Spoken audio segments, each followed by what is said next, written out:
అట్లాగే దేవుని మాటలు వినడానికి దేవుడు మనకి ఇచ్చినటువంటి ఈ అవకాశాన్ని బట్టి దేవుని స్తుతిస్తూ ఉన్నాను.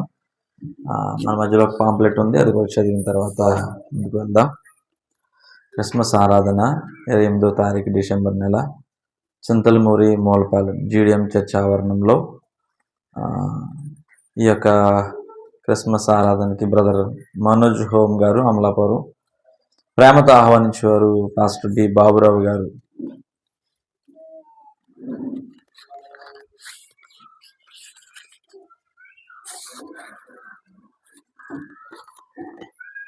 కలవరి ప్రార్థన మందిరం వారి క్రిస్మస్ ఆరాధన సమయం డిసెంబర్ నెల 28వ తారీఖు సాయంత్రం, ఈరోజు సాయంత్రం 6 గంటల నుండి.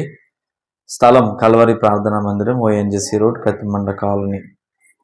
ఈ యొక్క క్రిస్మస్ ఆరాధనకి సందేశకులు చార్లీ సారోన్ కుమార్ గారు, సగిరింటిపల్లి. ప్రేమతో ఆహ్వానించేవారు పాస్టర్ కె అబ్రహాం గారు. ఎవరైనా వెళ్ళాలనుకుంటే ఈ కార్యక్రమాలకి మీరు వెళ్ళండి, మంచిది. ఈ సమయంలో మనం దేవుని యొక్క వాక్యాన్ని ధ్యానం చేద్దాం.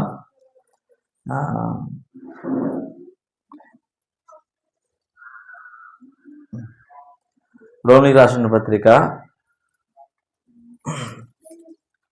12వ అధ్యాయం 10వ వచనం.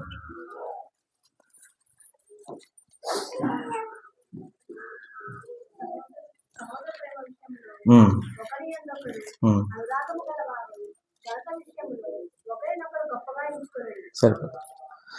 నా పరమ తండ్రి నీకు వందనాలు చెల్లిస్తున్నాను. చేశారా? ఈ సమయంలో మేము కొన్ని నిమిషాలు నీ మాటలు వినడానికి ప్రభా మేము సమయాన్ని కేటాయించుకున్నాం. మీరు మాతో మాట్లాడి మమ్మల్ని బలపరచమని ప్రార్థిస్తూ, ఈ సంవత్సరం ఆఖరున మీరు మాకు ఇచ్చేటువంటి సందేశం ప్రభా అది మా ఆధ్యాత్మిక జీవితాలకి ఉపయోగకరమైనట్లుగా నడిపించమని ప్రార్థిస్తూ, పరిశుద్ధాత్మదేవ మనదరము కలిసి మన తండ్రి అయిన దేవాది దేవుని మహిమపరుద్దాం. మనదరము కలిసి మన ప్రభు అయిన యేసుక్రీస్తు నామాన్ని పైకెత్తుదాం. నాకు మీరు సహాయం చేసి మా అందరితో మీరు సూటిగా స్పష్టంగా మాట్లాడాలి. యేసు నామం పేరట అడిగి వేడుకుంటున్నాం తండ్రి, ఆమేన్. మంచిది ప్రియులారా, రోమిలకు రాసిన పత్రికలో 12వ అధ్యాయం 10వ వచనంలో ఉన్నటువంటి విషయాన్ని మనం నేర్చుకుంటూ ఉన్నాం. ఏంటి అంటే, దేవుడు అహంకారులను ఎదిరించి దీనులకు కృప అనుగ్రహించును అనేటువంటి వర్తమానంలో చిన్న చూపు చూడడం, ఇతరులను మనం చిన్న చూపు చూసేటువంటి విధానం ఏదైతే ఉందో అది దేవునికి అయిష్టమైనటువంటి కార్యము అనే విషయాన్ని మనం నేర్చుకుంటూ ఉన్నాం. కారణం ఏంటంటే, దేవుడు అందరినీ గౌరవిస్తాడా, గౌరవించడా? గౌరవించడా? మరే అంటే మీ మౌనమే అంగీకారం అని అంటగా ఉంది. దేవుడు అందరినీ గౌరవిస్తాడా, గౌరవించడా? గౌరవిస్తాడు. ఎవరినైనా ఆయన తృణీకరిస్తాడా? తృణీకరించడు. అందరినీ కూడా ఆయన ప్రేమిస్తున్నాడు. దేవుడు లోకమును ఎంతో ప్రేమించాను కాగా తన అద్వితీయ కుమారుని అందు విశ్వాసం చూడ నశింపక నిత్య జీవం పొందినట్లు ఆయనను మనకు అనుగ్రహించాడు. కాబట్టి దేవుడు అందరినీ ప్రేమిస్తాడు. అయితే మరి మనము దేవుని బిడ్డలమైనటువంటి మనము ఇతరులను ఎందుకు చిన్న చూపు చూస్తున్నాం, తక్కువ అంచనా వేస్తున్నాం, ఎందుకు నిర్లక్ష్యం చేస్తున్నాం, ఎందుకు తొందరపడి జడ్జిమెంట్ ఇస్తున్నారు? చిన్న చూపు చూడడం అంటే జడ్జిమెంట్ ఇవ్వడంలో కూడా ఒక విధానమే. ఒక వ్యక్తి గురించి మనం మాట్లాడవలసి వచ్చినప్పుడు ఆ వ్యక్తి ఏంటో నువ్వు తీర్పు తీరుస్తున్నావంటే నువ్వు దేనితో ఎందుకు తీర్పు తీరుస్తున్నావో నీ విషయంలో కూడా దేవుడు తీర్పు తీరుస్తాడు కదా, అవునా కాదా? అవును. కాబట్టి మనం కొన్ని విషయాలు ఆలోచన చేస్తే చూడండి, ఈ మాట మనం చదువుకుందాం. మార్కు సువార్త 4వ అధ్యాయము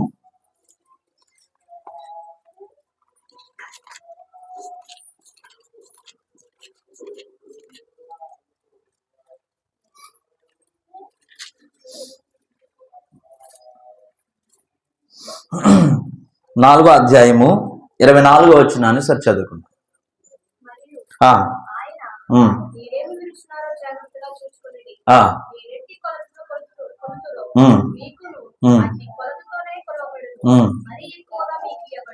ఇక్కడ ఈ వచనాన్ని మనం కొంచెం కూలంకుషంగా ఆలోచన చేస్తే, యేసు ప్రభు విత్తువాని ఉపమానం చెప్పిన తర్వాత శిష్యులు యేసు ప్రభుని అడుగుతారు, నువ్వు ఉపమానం చెప్పావుగా, దాని అర్థం ఏంటో మాకు తెలియపరచవానంటే వాళ్ళకి కొంత హితోపదేశం చేసి ఆ ఉపమానాన్ని వివరించిన తర్వాత యేసు ప్రభు చెప్పేటువంటి మాట ఏంటంటే, మీరేమి వినుచున్నారో జాగ్రత్తగా చూసుకోండి. మీరేమి వింటున్నారో మీరు జాగ్రత్తగా చూసుకోండి. వినడం విషయంలో కూడా చాలా జాగ్రత్తగా చూసుకోవాలి. ఎందుకంటే దేవుడు వినే చెవుల్ని కూడా లెక్క అడుగుతాడు. ఇప్పుడు అవతలోడు చెప్పిందంతా మనం వింటున్నామంటే నువ్వు ఎందుకు విన్నావో కూడా దేవుడు లెక్క అడుగుతాడు. ఏ ఉద్దేశంతో విన్నావో దేవుడు లెక్క అడుగుతాడు. అది మంచి అయితే మంచిగా మనం తీసుకోవాలి. అది చెడ్డది అయితే, ఇతరులకు హానికరమైనది అయితే, ఇతరులను చిన్న చూపించవలసి వచ్చినటువంటి ఆ విషయాల్లో దేవుడు తప్పనిసరిగా వినే చెవులను లెక్క అడుగుతాడు.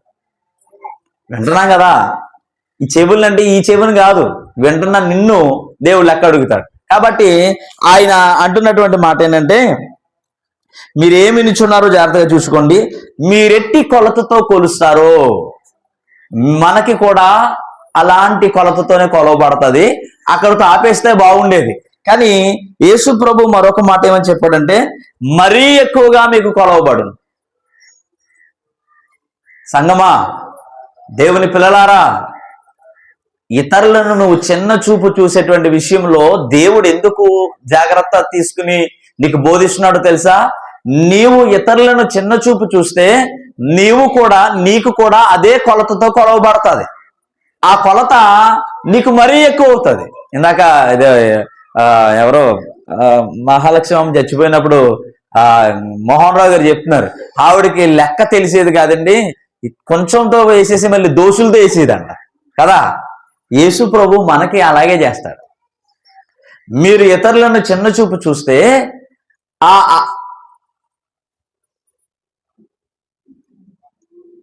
ఇతరులను చిన్న చూపు చూస్తే మనల్ని విషయంలో కూడా అదే కొలవబడుతుంది అనే విషయాన్ని మీరు గమనించుకుని ఈ 2025 సంవత్సరం ముగించబోయే సమయానికి మనము మన జీవితాల్ని పరిశీలన చేసుకోవాలి. మన పరిస్థితులను సరి చేసుకోవాలి. కాబట్టి మనం ఏమింటున్నామో కొంచెం జాగ్రత్తగా చూసుకుని ఇతరులను ఎప్పటికీ తక్కువ అంచనా వేయొద్దు. ఎవరికి వాళ్ళే గొప్ప. ఏంటంట? ఎవరికి వారే గొప్ప. నీవు ఏ వ్యక్తినైతే తక్కువ అంచనా వేసి చిన్న చూపు చూస్తూ ఆడు ఇలాంటోడు, ఆడు అలాంటోడు, ఎలా అంటే అవతల వ్యక్తి కూడా నీ గురించి మాట్లాడవలసి వస్తే, ఒకవేళ దేవుడు నీవు ఆ వ్యక్తిని తగ్గించి మాట్లాడావు కదా, నీ గురించి నేను మాట్లాడినా అని చెప్తే. కాబట్టి మనము ఇతరులను ఎప్పుడూ కూడా తక్కువ అంచనా వేయకూడదు. వాక్యం ఏం చెప్తుందంటే, సహోదర ప్రేమ విషయంలో ఒకరినొకడు అనురాగం కలిగి ఉండాలి. కానీ ఘనత విషయానికి వచ్చేటప్పటికి, ఒక వ్యక్తి గురించి మాట్లాడవలసి వచ్చే సమయానికి మనం ఎప్పుడూ కూడా ఆ వ్యక్తిని గొప్పగానే ఎంచుకోవాలి. ఒకవేళ ఆ వ్యక్తి దొంగోడై ఉండొచ్చు, మన సమాజంలో ఆ వ్యక్తి తిరుగుబోతై ఉండొచ్చు, ఆ వ్యక్తి త్రాగుబోతై ఉండొచ్చు, ఆ వ్యక్తి జోదగాడై ఉండొచ్చు, ఆ వ్యక్తి ఇష్టానుసారమైనటువంటి జీవితం జీవించి ఉండొచ్చు. కానీ ఘనత దగ్గరికి వచ్చేసేటప్పటికి మనము ఆ వ్యక్తి యొక్క బలహీనతల గురించి కాదు మాట్లాడవలసింది. ఆ వ్యక్తిలో ఏదో ఒకటి యథార్థమైనది ఉంటది కదా, ఏదో మంచిది ఉంటది కదా, దాని విషయానికి మనం తీసుకోవాలి. ఎందుకంటే దేవుడు మన పాపాలన్నీ లెక్కపెట్టి చూస్తే మనం నిలవగలుగుతామా దేవుని దగ్గర? మన బతుకంతా ఆయన చిట్టా ఓపెన్ చేస్తే మనం ఉండగలుగుతామా? అయినా దేవుడు తన విశ్వాసనీయతని ఎంతగా మన పట్ల వ్యక్తపరుస్తున్నాడంటే, మనం ఎలా ఉండినప్పటికీ ఈ ప్రదేశంలో దేవుని కార్యాలు చేయవలసి వచ్చేటప్పటికి కానీ, దేవుణ్ణి ఆరాధించే సమయం వచ్చేటప్పటికి కానీ, లేకపోతే మనము దేవుని కొరకు జీవించవలసి వచ్చిన సమయానికి వచ్చేటప్పటికి కానీ, దేవుడు ఎప్పుడు కూడా నీ మంచినే తీసుకుంటాడు కానీ నీ చెడ్డ జీవితాన్ని తీసుకోడు. దాన్ని ఆయన వీపు వెనకతలు వేసుకున్నానని చెప్పాడు. ఎందుకంటే ఆ చెడ్డ స్వభావాన్ని మనలోంచి తీసేసి నూతన స్వభావాన్ని కలగజేసి దేవుని పోలికలోకి మనల్ని మార్చాలనుకున్నది దేవుని ఉద్దేశం. మరి అలాంటప్పుడు మనందరము దేవుని పిల్లలమైనప్పుడు నీ సహోదరుని నువ్వు తృణీకరించినప్పుడు నీ సృష్టికర్త నువ్వు తృణీకరించిన వాడు కాదా?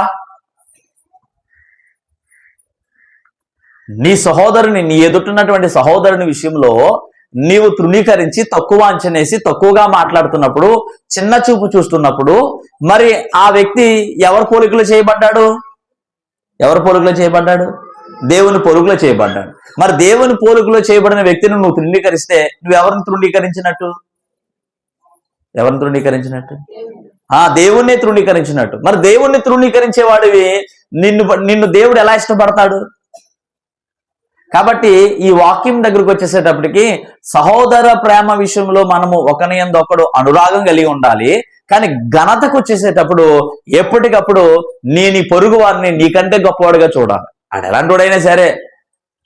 ఎందుకంటే ఆ వ్యక్తి నీ సృష్టికర్త పోలికలు చేయబడ్డాడు. నీ సహోదరుడు, నీ తోటి మనిషి నిన్ను ఎలా తయారు చేశాడో ఆ వ్యక్తిని అలాగే తయారు చేశాడు. నిన్ను ఎలా క్షమించాడో అవతల వ్యక్తిని కూడా అలాగే క్షమిస్తున్నాడు. నిన్ను ఎలా ప్రేమిస్తున్నాడో అవతల వ్యక్తిని అలా ప్రేమిస్తున్నాడు. కాకపోతే నీ టైం ముందొచ్చింది, వాడి టైం ఇంకా వెనకాల ఉంది.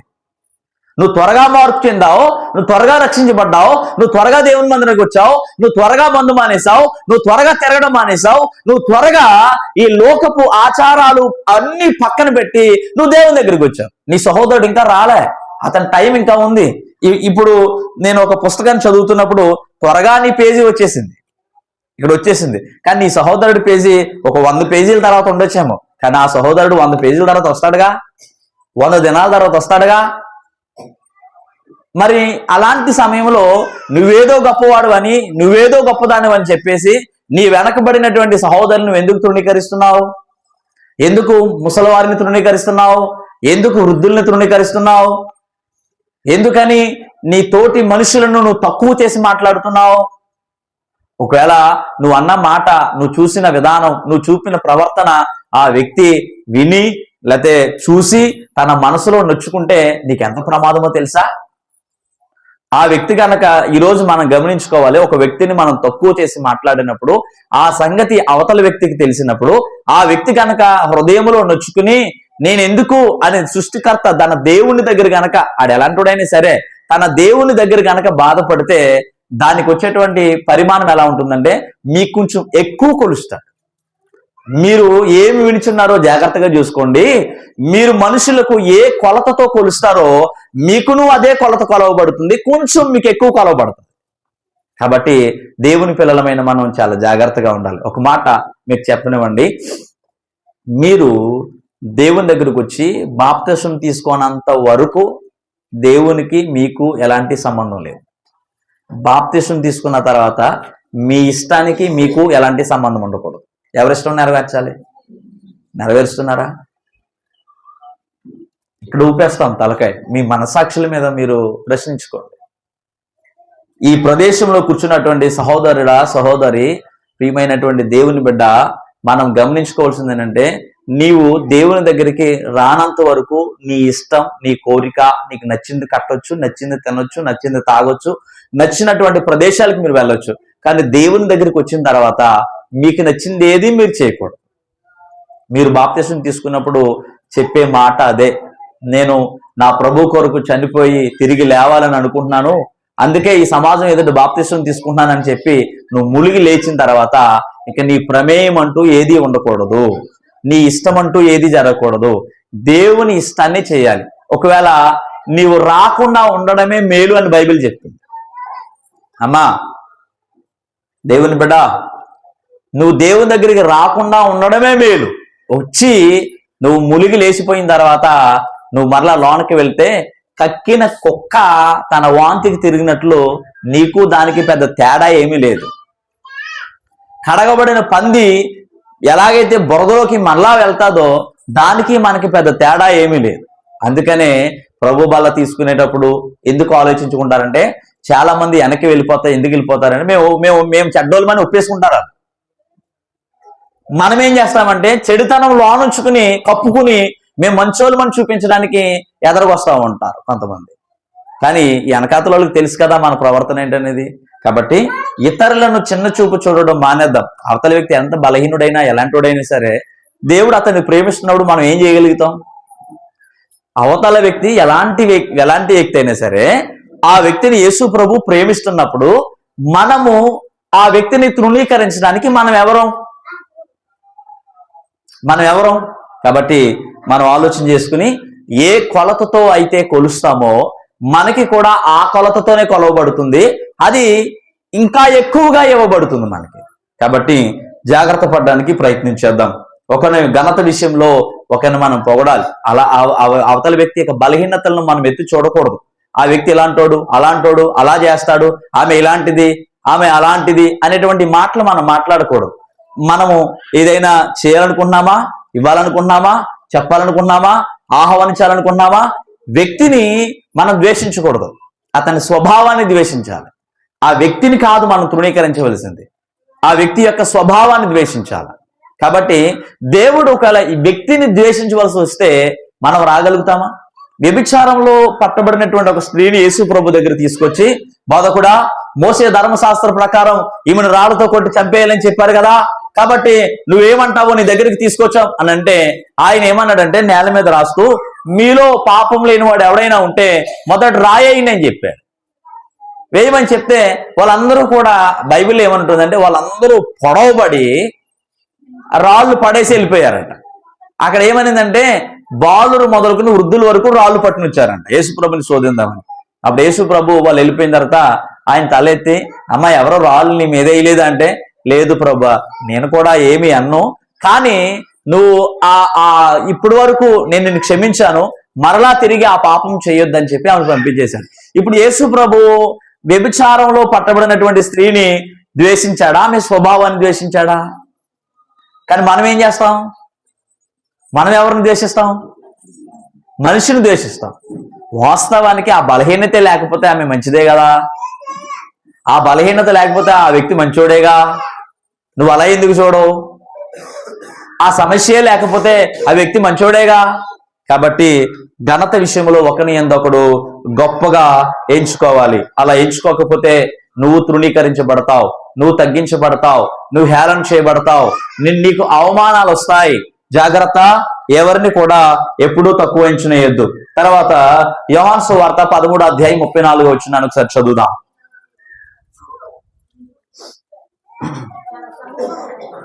యోహాను సువార్త 13:34.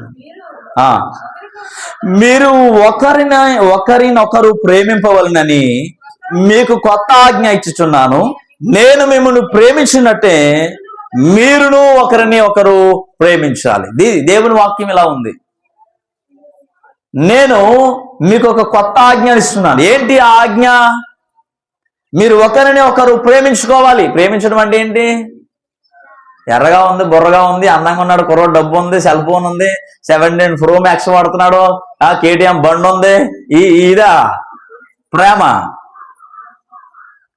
ఏమ్మా, మీరు ఒకరినొకరు ప్రేమించుకోమన్నారు కదా, బైబిల్ చెప్తుంది కదా అని చెప్పేసి ఏంటిది పరాయి వ్యక్తుల మీద కుమ్మరించేయకండి. ప్రేమించడం అంటే ఏంటంటే ఆ వ్యక్తిని మనము అర్థం చేసుకుని అతని సాధక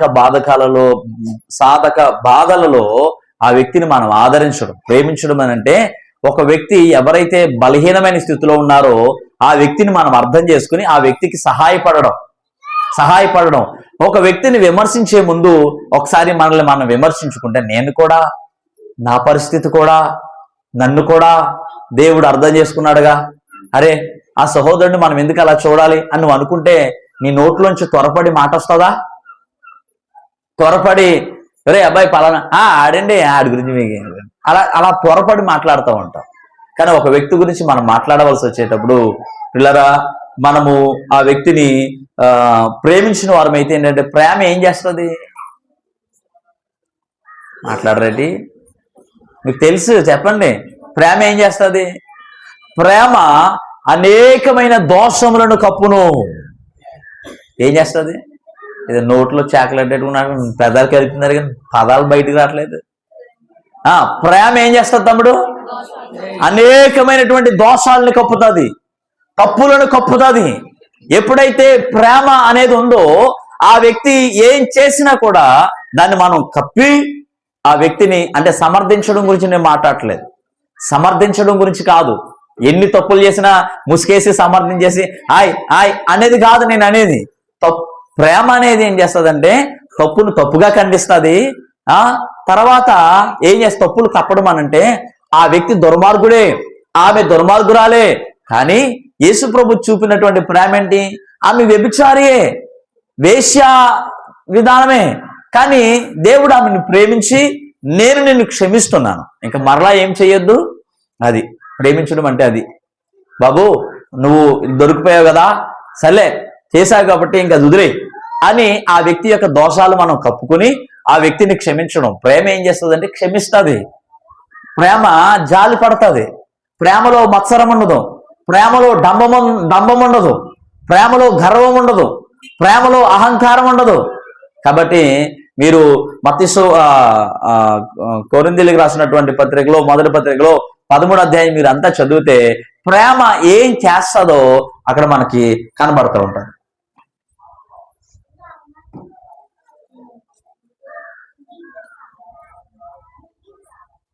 ఓకే, తర్వాత యోహాను సువార్త 15వ అధ్యాయం 12వ వచనం.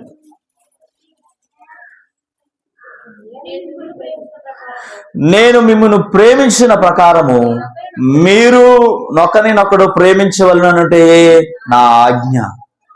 దేవుని వాక్యం చెప్తుంది, నేను మిమ్మల్ని ప్రేమించిన ప్రకారం మీరును ఒకరినొకడు ప్రేమించవలననేది ఆజ్ఞ. ఏమండి, మనం ఇతరులను ప్రేమిస్తే ఇతరులను ఎందుకు చిన్న చూపు చూస్తామా?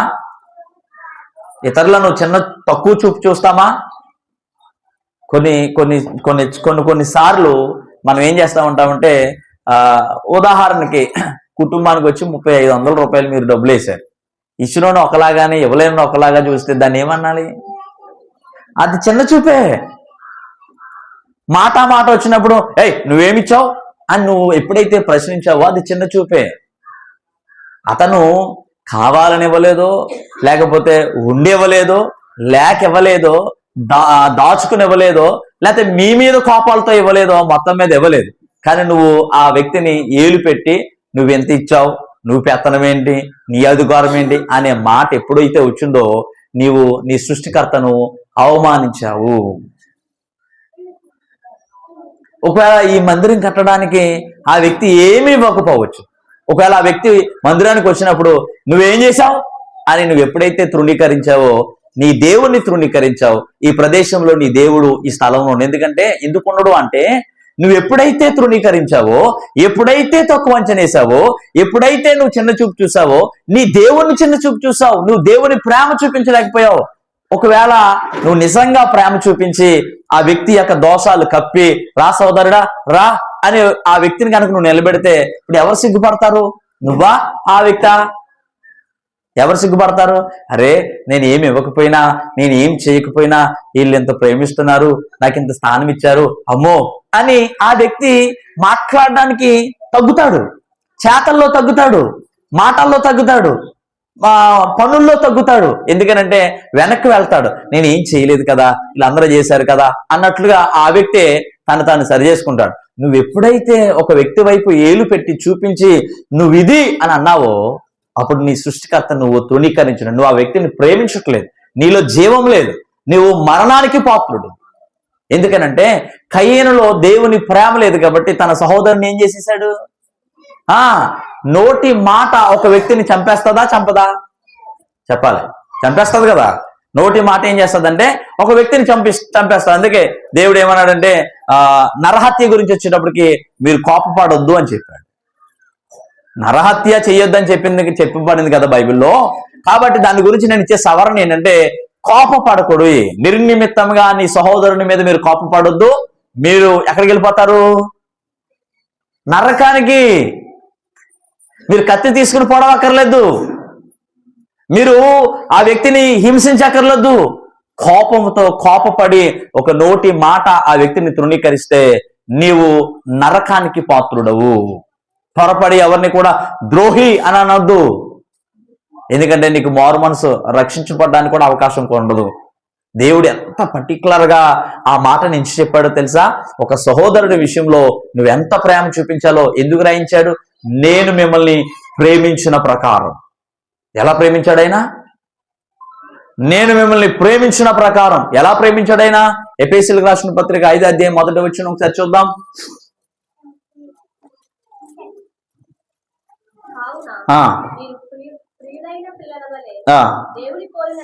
నడుచుకోండి,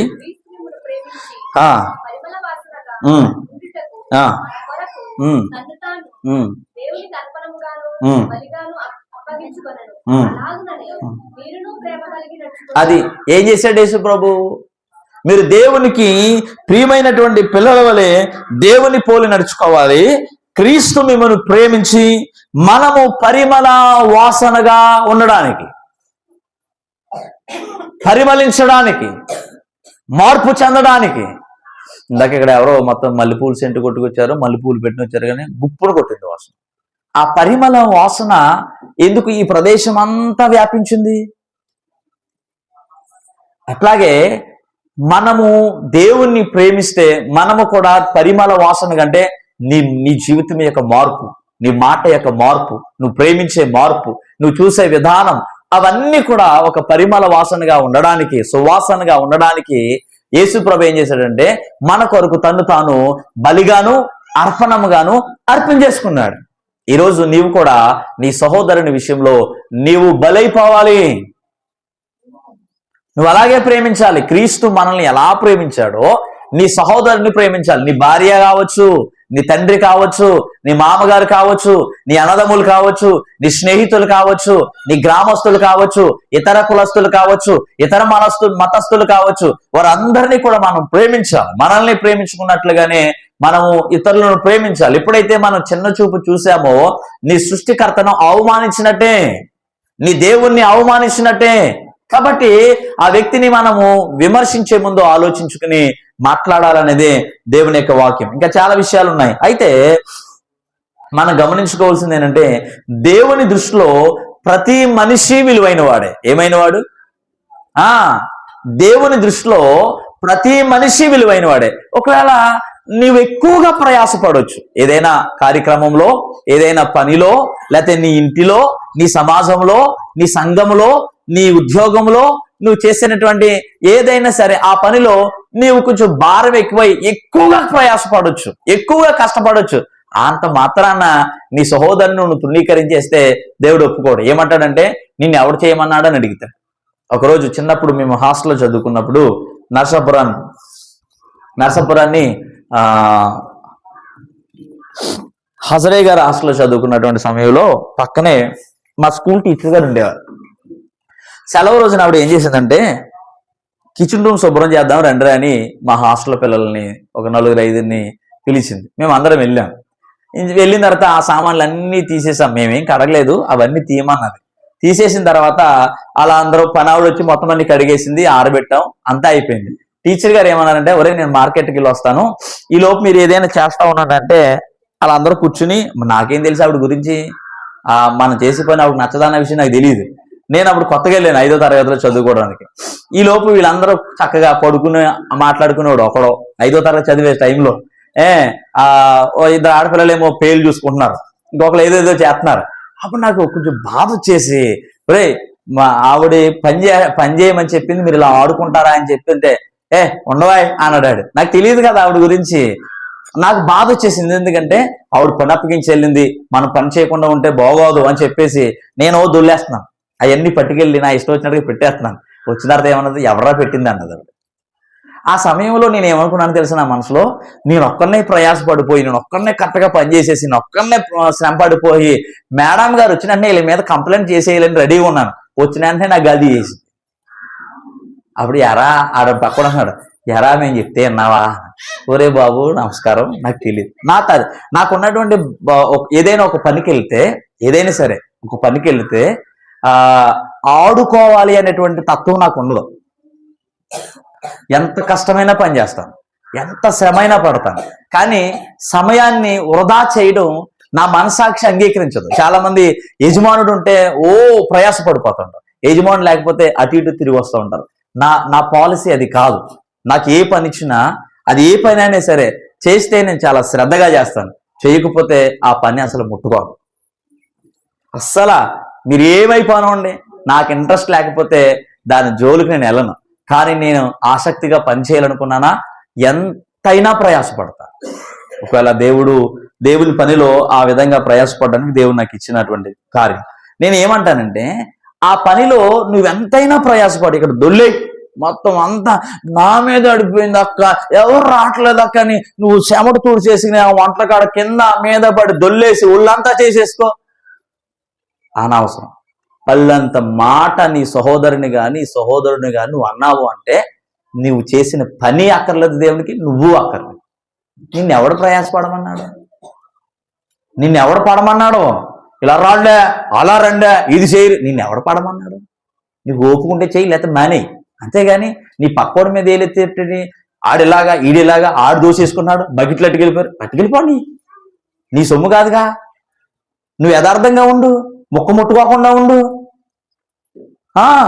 పట్టుకెళ్ళిపోని, ప్లేట్లు పట్టుకెళ్ళిపోని. ఎవరికి నష్టం? ఆడు తిండిపోతాడని ముద్దాడిపోయిందిగా, ఇంకెందుకు? ఆడి క్రీకి పని అడిపోయింది కదమ్మా.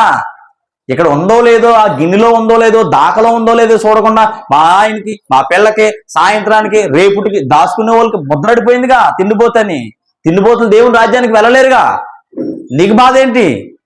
నువ్వెందుకు మాట్లాడుతున్నావు? లేదా కట్టడి చేయి. అమ్మాయి అందరూ తిన్న తర్వాత మిగిలిన తర్వాత పట్టుకెళ్ళినా మాట్లాడాలి. కాబట్టి ఎవరిని త్వరపడి తృణీకరించండి. మీరు ప్రయాసపడుతున్నారా? సంతోషం. ప్రభునందు ప్రయాస వ్యర్థం కాదని మీరు గుర్తెరిగి ఇంకా ప్రయాసపడండి. చూడండి, సామాను శుభ్రం చేయండి, బూజులు తోడండి. మార్తంలాగా, ప్రభువా నేను ఇంత ప్రయాసపడుతున్నాను, మా చెల్లికి ఇంత పక్కన కూర్చోబెట్టిన ఊసాడుతున్నావు, నీకు చింత లేదా అంటే యేసుప్రభు ఏమన్నాడంటే, మార్త అవసరమైనది కొన్ని, నిన్ను ఎవడు పడమన్నాడు? యేసుప్రభు చెప్పాడా చేయమని? అంటే అలాగని రేపు నుంచి వంటలు ఉండడం మానేస్తారేమో. మీరు ప్రయాసపడాలి. మీ ప్రయాసకి తగిన ఫలం ఎవరి దగ్గర ఉంది? మీ యథార్థతను చూస్తాడు దేవుడు, మీ పరిశుద్ధతను చూస్తాడు దేవుడు, మీ నీతిని చూస్తాడు దేవుడు, మీ మంచితనాన్ని చూస్తాడు దేవుడు. మీరు ఒక మాట అంటే సరి చేసుకుంటారా, సరి చేసుకోరా అని కూడా దేవుడు చూస్తాడు కదా. అసలు నేను ప్రతిసారి పాట పాడండి సందాప టైంకి అనేవాడు, అసలు మీరు ఏం చేస్తారని సైలెంట్గా ఉన్నాను నేను. ఆ రోజు నుంచి పాట ఎత్తడం మానేసింది రాధా. మీరు ఏం చేస్తారని నేను మౌనంగా ఉన్నాను. దేవుని సన్నిధిలో నీ యథార్థతను చూస్తాడు దేవుడు. మనం ఎలా ఉండాలో తెలుసా? తుడుచుకుని వెళ్ళిపోయే విశ్వాసంలాగా ఉండాలి. ఎలా ఉండాలి? ఎలా ఉండాలి? విశ్వాసం అంటే ఏంటో తెలుసా? తుడుచుకుని వెళ్ళిపోయి పని చేయాలి. నీవు కొండెక్కి అక్కడ నేను దిగనంటే ఉండు, నువ్వు అక్కడే ఉంటావు, దిగొద్దు, మేము మాత్రం వెళ్ళిపోతాం పైకి, నువ్వు అక్కడే ఉంటావు. కాబట్టి మనల్ని దేవుడు ప్రేమిస్తున్నాడు. మనం ఏం చేయాలి? మాట్లాడరేటి? కొంచెం ఇబ్బందిగా ఉందా? పర్వాలేదు. ఆఖరి వారంగా కొంచెం నొప్పి వస్తుంది, మళ్ళీ వచ్చే వారం నుంచి కొత్తది కదా, కొంచెం ఆనందం వస్తుంది. సరే, మనం ఏం చేయాలంటే దేవుని దృష్టిలో ప్రతి మనిషి విలువైన వాడని తెలిసి మనం అందరం కూడా ఆ వ్యక్తికి విలువనివ్వాలి, ఎవరైనా సరే. కాబట్టి మనందరం దేవుని దగ్గర ప్రార్థన చేసి సరి చేసుకుందాం. చూడండి, అపోస్తుల కార్యములు 6వ అధ్యాయం 1, 2, 3, 4 వచనాలు చదువుకుందాం.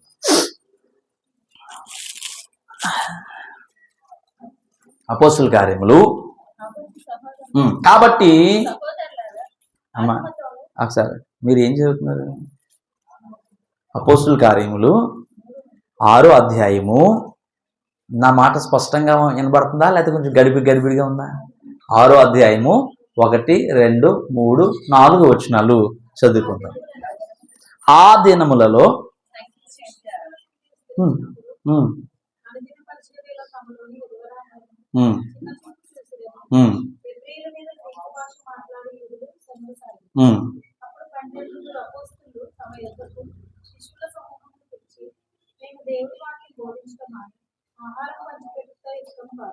కాబట్టి సహోదరులారా, ఆత్మతోనూ జ్ఞానంతోనూ నిండుకొని మంచి పేరు పొంది 7 మనుషులను మీలో ఏర్పరచుకోండి.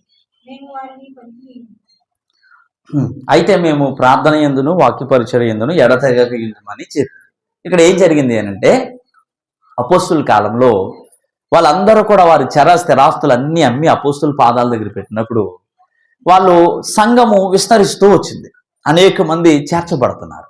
వాళ్ళందరూ వాక్యం వింటూ ప్రార్థన చేసుకుంటూ, ఏంటంటే యేసు ప్రభు వచ్చాడు కదా, ఆయన ఇదిగో నేను త్వరగా వస్తానని చెప్పాడు కాబట్టి వీళ్ళ బోధలకి వాళ్ళందరూ ఆసక్తులు అయిపోయి, ఇంక ఇవాళ చచ్చిపోతే రేపు వెళ్ళిపోదాం, యేసు ప్రభు రేపు వచ్చేస్తాడన్నంత ఆ విధానంలో ఆ ఐక్యత ఒక చోట ప్రతి ఇంటింట మానక కోటాలు పెట్టుకుంటూ ఒక సమాజంలో కూడుకుని ఎంతసేపు దేవుని స్తుతిస్తూ ఆరాధిస్తూ వాక్యం వింటూ ఇలాగే జరుగుతున్నటువంటి సమయంలో అక్కడ భోజనాల కార్యక్రమం ఉంది. భోజనాలు ఉన్నాయి, జరుగుతున్నాయి. అటువంటి సమయంలో ఏమైందంటే హెబ్రీయుల మీద గ్రీకు భాష మాట్లాడు యూదులు సనగసాగారు. హెబ్రీయుల మీద గ్రీకు భాష మాట్లాడేటువంటి యూదులు, అంటే అప్పటికి చెదరిపోయినటువంటి యూదులు, గ్రీకు భాష మాట్లాడేవారు కొంతమంది, తర్వాత ఫ్రాన్స్ మాట్లాడేవారు కొంతమంది. అలా మీరు అపోస్తుల కార్యములు 1వ అధ్యాయం చదివినప్పుడు అక్కడ ఏముంటుందంటే 2వ అధ్యాయం అనుకుంటా, అక్కడ ఎన్ని రకాల భాషలు ఉన్నాయి. మీరు తిరగేకండి, నేను చెప్పింది వినండి, ఓకేనా? మీరు రాసుకుంటే మంచిది, పర్వాలేదు. యూట్యూబ్ లైవ్ ఉంటుంది కదా, మీరు లైవ్ వినండి. అక్కడ ఏమని ఉంటుందంటే మేఘము వారందరినీ ఆవరించినప్పుడు, అగ్ని జ్వాలల వంటి నాలుకలు వారికి కనిపించినప్పుడు, వాళ్ళందరూ భాషలతో మాట్లాడుతున్నప్పుడు వీళ్ళందరూ మనలాంటి భాషలే మాట్లాడుతున్నారు కదా, అంటే అక్కడ ఎన్ని రకాల ప్రజలు ఉన్నారో మీరు గమనించి తర్వాత చూసుకోండి. కాబట్టి ఆ తమలోని విధవరాండ్ర మీద చిన్న చూపు చూశారని హెబ్రీయుల మీద గ్రీకు భాష మాట్లాడేటువంటి యూదులు సనుగసాగారు.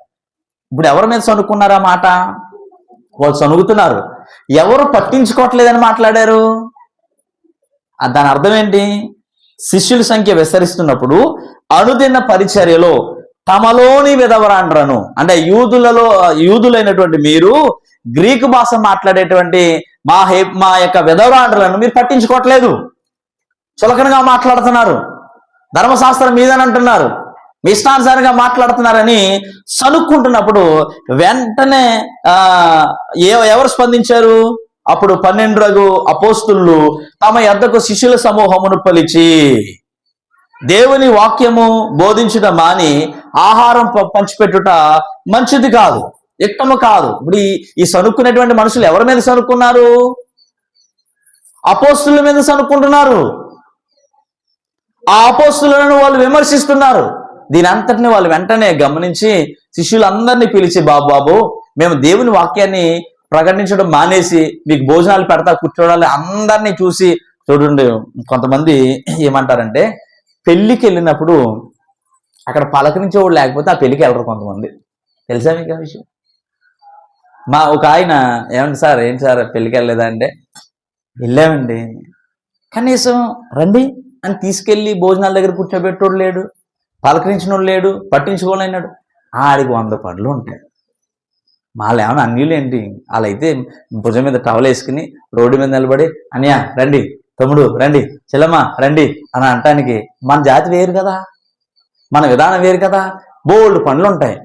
కాకపోతే కొంతమంది చేసేటువంటి విధానం ఏంటంటే మమ్మల్ని పట్టించుకోలేదని త్వరపడి నిందేస్తూ ఉంటారు. నువ్వు అక్కడ ఎందుకు సర్దుకోలేకపోతున్నావు? నువ్వు ఎంత గొప్పడైనా కావచ్చండి, ఆ ఇంట్లో అల్లుడు అయి ఉండొచ్చు, ఆ ఇంటికి యజమానుడు అయి ఉండొచ్చు, లేకపోతే ఆ ఇంట్లో గొప్పవాడు అయి ఉండొచ్చు, నువ్వు 1,00,000 రూపాయలు అప్పు ఇచ్చి ఉండొచ్చు ఆ పెళ్లికి. నేను పట్టించుకోలేదని నీవు గొప్ప చేసుకోవడానికి నువ్వు అక్కడ ఎందుకు మాట్లాడతావు? ఇక్కడ జరిగింది అదే, మమ్మల్ని పట్టించుకోవట్లేదు కాబట్టి అని వాళ్ళు సనుక్కోవడం ప్రారంభించారు. సంఘంలో సమస్య రావడం ప్రారంభించి ఈ విభేదాలు వస్తాయేమని వాళ్ళు ముందుగానే గమనించి ఏం చేశారంటే, బాబు మేము ఈ వాక్యాన్ని మానేసి మీ అందరినీ పట్టించుని అమ్మ వచ్చావా, తల్లి వచ్చావా, నువ్వు ఇంకో డబ్బట్టు కూర్చి పెట్టావు కదా అని పలకరించడానికి సరిపోదు. కాబట్టి మీరు ఏం చేస్తారంటే మీలో ఆత్మ జ్ఞానంతో నిండినటువంటి 7 నియమించుకోండి. వాళ్ళే వండాలి, వాళ్ళే పరిచర్య చేయాలి. ఇక మీరు మా జోలికి రాకండి. మేము ఏం చేస్తామంటే ఎడతెగక ప్రార్థనలోను వాక్యంలోనూ ఉంటాము అని వాళ్ళకి చెప్పినట్లుగా ఆ 7 ఏర్పాటు చేసి భోజనాల కార్యక్రమం వారికి అప్పగించారు. ఎందుకు అపోస్తులు అంత పట్టించుకోవాల్సినటువంటి పరిస్థితి వచ్చింది? ఎందుకు ఒక కార్యవర్గాన్ని నియమించింది? వాస్తవానికి బైబిల్ ప్రకారం ఏంటంటే చర్చిలో భోజనాలు ఉండాలన్నా, చర్చిలో భోజనాలు వడ్డించాలన్నా ఆడు మారు మనసు పొందినోడై ఉండాలి, ఆత్మజ్ఞానంతో నింపునబడినోడై ఉండాలి, రక్షించబడినోడై ఉండాలి. ఒకవేళ అలా అన్నాం అనుకు ఈరోజు మొత్తం యూత్ అంతా చర్చికి రావడం అనేస్తారు కదా, అవునా కదా? కాకపోతే ఏంటంటే కామన్ అయిపోయింది, మరి ఎవరున్నారు వాళ్ళు కాకపోతే. కానీ వాస్తవానికి దీన్ని ఎవరు పాటిస్తారంటే క్రమంగా హెబ్రోన్ సంఘస్థులు బాగా పాటిస్తారు. హెబ్రోన్ సంబంధించినటువంటి వాళ్ళు, ఇంకా కొన్ని సంస్థలు ఉన్నాయి, వాళ్ళు హోసన్నా మినిస్ట్రీస్, ఇలా తర్వాత లెమన్ ఇవాంజలికల్ ఫెలోషిప్ వాళ్ళు కరెక్ట్గా పాటిస్తారు. మారుమనసు పొందినోడే వంట ఉండాలి, మారుమనసు పొందినోళ్ళే పని చేయాలి, మారుమనసు పొందినోళ్ళే వడ్డించాలి. ఎవరు పడితే వాళ్ళని వడ్డించలేము. ఇక్కడ ఏంటంటే మనం అందరం కలిసి ఉంటున్నాం కాబట్టి అంతగా పట్టించుకోవట్లేదు. మరి యూత్ లేకపోతే ఎలాగా అని, ఎందుకనంటే మనకి ఆడవాళ్ళు ఎక్కువ, మగవాళ్ళు తక్కువ కదా. మరి అలా కాదు, వాళ్ళు కుటుంబ సమేతలుగా వస్తారు. ఎంత గొప్పడైనా కిందే కూర్చుంటాడు, ఎంత పెద్దోడైనా కిందే కూర్చుంటాడు, ఎలాంటోడైనా కిందే కూర్చుంటాడు. ఎవరో ముస్కా మొట్టగోలు మాత్రం ఆ కుర్చీలో కూర్చుంటారు, తక్కువ వేస్తారు. ఎక్కువ అందరు కింద కూర్చుంటారు. ఒక 500 మంది సంఘం ఉంటే 100 చైర్లు వేస్తారు వెనకాల. ఆ 100 చైర్లు ఎవరు కూర్చోవాలంటే వయసు అయిపోయిన వాళ్ళు, కాలు నొప్పులు ఉన్న వాళ్ళు కూర్చోవాలి. కాబట్టి మ్యాక్సిమం అలాంటి పరిచర్యలు ఆ పరిచర్యలు ఆ సంఘాల్లో ముసలి వాళ్ళు కూడా కిందే కూర్చుంటారు. వాళ్ళు చేతులెత్తి మోకరించి ప్రార్థన చేస్తారు. వాళ్ళ క్రమం అలాంటిది. వాళ్ళకి అలాగే నేర్పిస్తారు, వాళ్ళకి అలాగే బోధిస్తారు. అవసరమైతే కలెక్టర్ వచ్చినా కూడా బాత్రూమ్లు కడగమంటారు. కలెక్టర్ని చెప్పుల దగ్గర కాపలు పెట్టాడు పాస్టర్ గారు. నమ్ముతారా మీరు? కలెక్టర్, ఆ జిల్లాకి కలెక్టర్. కానీ ఆ సంఘంలో ఆయన స్థానం ఏంటో తెలుసా? నీకు పెద్ద రకం ఇచ్చేటప్పుడు నువ్వు ఎలా ఉంటావో తెలుసా? ఎంత అధికారం ఇస్తే నెత్తెక్కేస్తావు, భయ బాబోయ్ అంటావు. కానీ అక్కడ అలా కాదు. వాళ్ళ విధానం అంత సమానత్వం ఆ ప్రదేశంలో ఉంటుంది. ఎవరు గొప్పవారు కాదు. అక్కడ దైవజనుడు మాటే మాట. ఎందుకంటే ఆ దైవజనుడు వాక్యానికి వ్యతిరేకంగా ఉండడు. కాబట్టి పిల్లరా, ఇక్కడ జరిగినటువంటి విషయం ఏంటంటే వెంటనే వాళ్ళు దిగొచ్చేసారు. ఈ సనుగుడు వినగానే చిన్న చూపు చూస్తున్నారు, మమ్మల్ని పట్టించుకోవట్లేదు అనేటువంటి ఈ సనుగుడు కార్యక్రమం రాగానే వెంటనే అపోస్తులు దిగొచ్చి, బాబు మేము ఈ ప్రసంగాలు మానేసి ప్రార్థన చేయడం మానేసి మీకు భోజనాలు పెట్టాలంటే కుదరదు. కాబట్టి మీలో ఎవరైతే నమ్మకంగా ఉన్నారో, మంచి పేరు కలిగి ఉన్నారో, మంచి సాక్ష్యం కలిగి ఉన్నారో వాళ్ళని ఎంచుకోండి, వాళ్ళు మీకు పరిచర్య చేస్తారు అని వాళ్ళు ఏర్పాటు చేశారు. కాబట్టి ఇక్కడ ఏమని ఉందంటే, ఇక్కడ చిన్న చూపు అనే పదానికి ఇంగ్లీష్ బైబిల్లో ఏమని వాడారంటే ఓవర్లుక్ అనేటువంటి అర్థాన్ని ఇచ్చే పదాన్ని ఉపయోగించారు. దీన్ని గ్రీక్ ట్రాన్స్లేషన్కి వెళ్తే అక్కడ వాళ్ళు దానికి ఏం అర్థం వచ్చేటువంటి పదాన్ని వాడారంటే ఓవర్లుక్ అంటే దాని ఉద్దేశం ఏంటంటే పట్టించుకోకపోవటం, నిర్లక్ష్యం చేయడం. దానికి అర్థం ఏంటంటే పట్టించుకోకపోవటం, నిర్లక్ష్యం చేయడం. ఏదైనా ఒక పొరపాటుని లేదా ఒక విషయాన్ని గమనించకుండా వదిలివేయడం చిన్న చూపు చూడడం అంటే. ఆ చిన్న చూపు ఎక్కడ చూడబడతాం తెలుసా? మనం అప్పుకి వెళ్ళినప్పుడు చూడబడతాం. అప్పు ఇస్తానంటాడు, ఇంటికి రమ్మంటాడు, ఇంట్లోనే ఉంటాడు, బయటికి రాడు.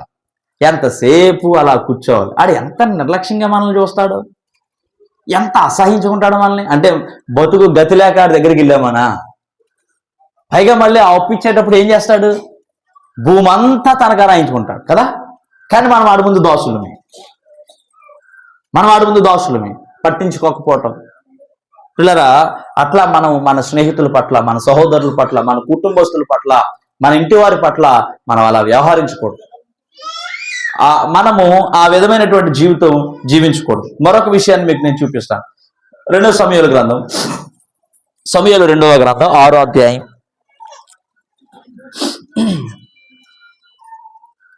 16వ వచనం ఒకసారి చదువుకున్నా. రాగా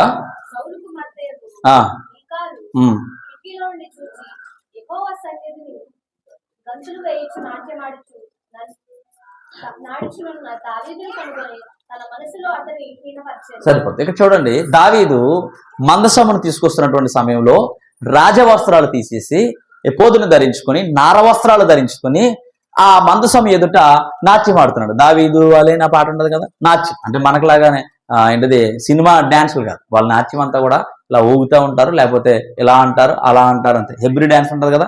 సో ఆ విధంగా ఆయన డ్యాన్స్ వేస్తున్నటువంటి సమయంలో సౌలు కుమార్తె మీకాలు పైనుంచి చూసి ఆ పనికెత్తలతో కలిసిపోయి ఆయన నాట్యం చేస్తూ దేవుని ఆరాధిస్తుంటే హీనపరచడం ప్రారంభించింది, తక్కువ చేయడం ప్రారంభించింది, ఎగతాళి చేయడం ప్రారంభించింది, నీచంగా చూడడం ప్రారంభించింది.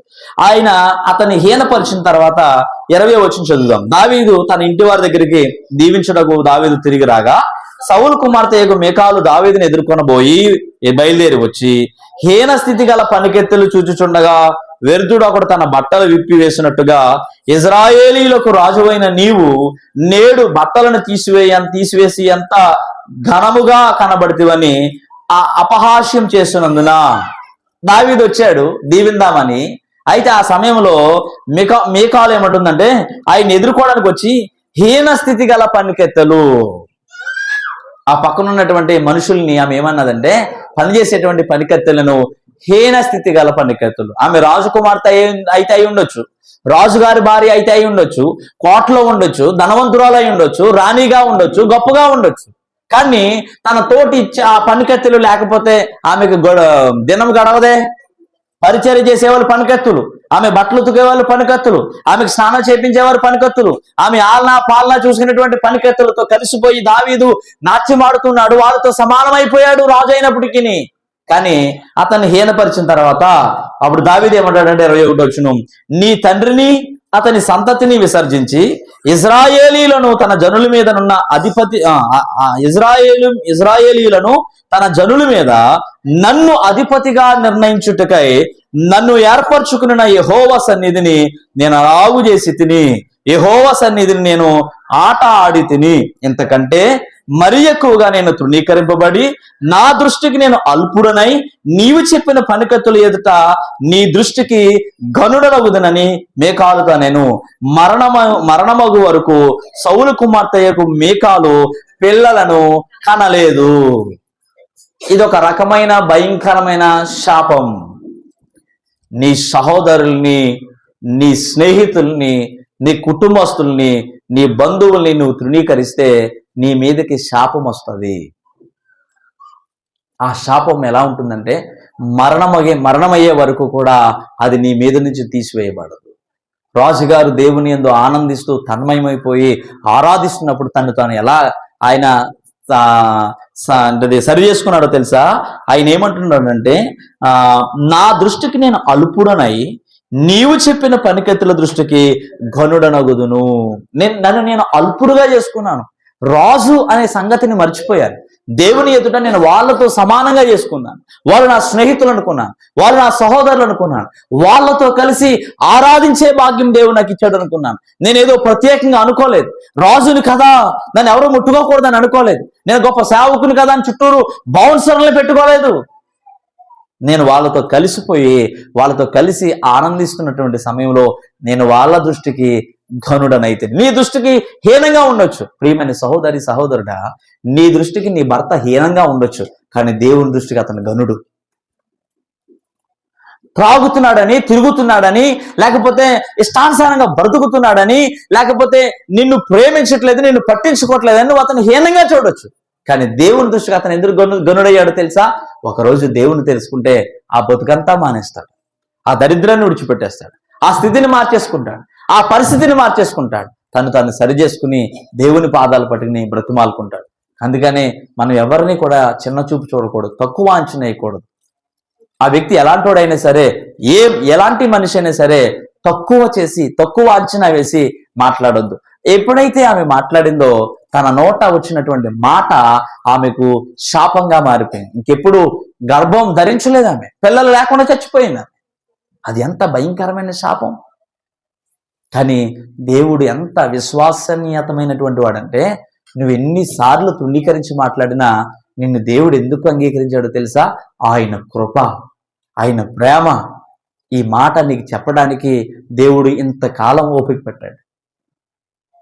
నువ్వు ఎన్ని సంవత్సరాల బట్టి నుంచి నీ స్నేహితుడిని, నీ సహోదరుని, నీ భర్తను, నీ అత్తమ్మను, నీ మాంగారిని, నీ కుటుంబాన్ని, నీకున్న కలిగిన ఆ అంద చందాలను బట్టి, చదువును బట్టో, ఉద్యోగాన్ని బట్టో, ఆస్తిని బట్టో, డబ్బును బట్టో, హోదాను బట్టో, స్థితిని బట్టో, లేకపోతే నీకున్న అధికారాన్ని బట్టో నువ్వు తృణీకరిస్తున్న దేవుడు ఇంతకాలం సహించి ఈ రోజు నీతో ఎందుకు మాట్లాడుతుండో తెలుసా? ఈ 2025 సంవత్సరంలో ఆ బలహీనత నీలోంచి బయటకు పోవాలని దేవుడు కోరుకున్నాడు. 2026 సంవత్సరంలో నువ్వు అడుగుపెట్టినప్పుడు నీవు మార్పు చెందాలి. నువ్వు దేవుని చేత ఎలాగైతే ప్రేమించబడుతున్నావో నీ సహోదరుని అలా ప్రేమించాలి. నీవెంతగా దేవుడు నీ పట్ల తన ప్రేమను వ్యక్తపరుస్తున్నాడో నీ సహోదరుల పట్ల కూడా నువ్వు అంతగానే వ్యక్తపరచాలి, ప్రేమించాలి. ఏమండి, ఆ ప్రేమ మనుషుని యొక్క దోషాలు కప్పేస్తే మనకు కనబడేది ఏంటి? ఏం కనబడుతుంది? ముసుక. ఏం కనబడుతుందో తెలుసా? అతని మంచితనం కనబడుతుంది. ఇప్పుడు మనిషిలో 2 ఉంటాయి. ఏంటా 2? మంచి, చెడు. చెడును ప్రేమ కప్పేసింది అనుకోండి, ఇప్పుడు ఏం కనబడతాయి? ఏమండి, ఆ తల్లిలో కనబడదా? అది తల్లిలో తండ్రి అంటాడు, ఈ నా కొడుకు పని చేయట్లేదు, పాట చేయలేదు, అన్నం పెట్టొద్దని తిట్టేసి వెళ్ళిపోతాడు. అమ్మ ఏం చేస్తుంది? చోటికి తీసుకెళ్ళి అవసరమైతే అమ్మ తల పట్టేసింది అంటే దాచిన డబ్బులు ఇచ్చేస్తుంది కదా. ఆడిని ఎంత వెనకేసుకొచ్చేస్తుందో, కొడతన్నా అడ్డం వెళ్ళిపోతుంది. ఆడి కోసం ఎన్ని దెబ్బలు తినేస్తుందో, ఎన్ని అవమానాలు. ఆడిని ఎవడైనా ఏమన్నాడంటే పంచి కొట్టేసి దోపి మరి జుట్టట్టుకు లాకొచ్చి కొట్టేస్తుంది. ఏ నా కొడుకు అంటావా అంట. ఏంటి అది ప్రేమ? ఆడు ఎంత దరిద్రుడైనా సరే నా కొడుకు మంచిది. ఆడు ఎలా బతికేని ఊరంతా అంటది ఈ చెడ్డోడని, ఆవిడంటది నా కొడుకు మంచిది. ఏంటి అందుకని ప్రేమ? ఆవిడ కన్నది, ఆవిడికి తెలుసు ఈడేదో రోజున మంచోడు అయిపోతాడు. అంతే. ఆవిడ ఆశ ఏంటంటే ఈడేదో రోజున మారిపోతాడు, ఏదో రోజు మంచివాడు అయిపోతాడు, ఏదో రోజు గొప్పవాడు అయిపోతాడు, ఏదో రోజు ఉన్నతమైన స్థితికి వెళ్ళిపోతాడు. ఈ మనుషులందరూ నా కొడుకు దగ్గర కాళ్ళ దగ్గర ఉంటారంట. దేవుడు కూడా అంతే. దేవుడు అలాగే చూస్తాడు మనం. ఒక రోజున ఆయన హెచ్చించడం ప్రారంభించిన తర్వాత మార్పు చెంది ఆ మనిషి దేవుని దగ్గరికి వస్తే ఆ మనిషికుండే విలువ, ఆ మనిషికుండే ఘనత, ఆ మనిషికుండే యోగ్యత. ఒకవేళ ఒక సంవత్సరం పాటు నువ్వు రక్షించబడిన తర్వాత ఆ సంవత్సరం పాటు మనుషుల్ని అనొచ్చు, ఇంతకాలం ఇష్టానుసారంగా బతికాను, ఇప్పుడు దేవుడు మైకెట్టేసుకున్నాడు, అదట్టే ఉన్నాడు అనొచ్చు. కానీ 2 సంవత్సరాల తర్వాత నువ్వు నిలబడితే, దేవుని కొరకు నిలబడితే, ఆ మనిషి ఆ రోజు అంటాడు, తప్పు అయిపోయింది, ఆ రోజు ఏదో తెలియకన్నాను, కానీ నువ్వు ఇంతలా మారుతావని అనుకోలేదు, నా గురించి కూడా ప్రార్థన చేయవా అంట. కాబట్టి ఎవరిని చిన్న చూపు చూడొద్దు, తక్కువ అంచనా వేయొద్దు. ఎవ్వరి విషయంలో కూడా మీరు అవసరమైతే ఆ వ్యక్తిని ఘనపరచండి. మనం తగ్గిపోయి అవతల వ్యక్తిని పైకెత్తండి, అవతల వ్యక్తికి అవకాశం ఇవ్వండి, అవతల వ్యక్తితో మీరు మాట్లాడండి. ఏది చేసినా వాక్యానుసారంగానే ఉండాలి. అలాగని ఏదో చేయమన్నాం కదని చెప్పేసి మీరు దేవుని వాక్యాన్ని పక్కన పెట్టేసి ప్రవర్తించడం కాదు. దేవుడు మనల్ని ఎలా ప్రేమిస్తున్నాడో అవతల వ్యక్తిని కూడా మనం అలాగే ప్రేమించి ఆ విధంగా ఉంటే దేవుడు వారితో పాటు మనల్ని కూడా ఆశీర్వదిస్తాడు. దేవుడి మాటలు మన వెనుకలో ఫలింపు చేయండి గాక.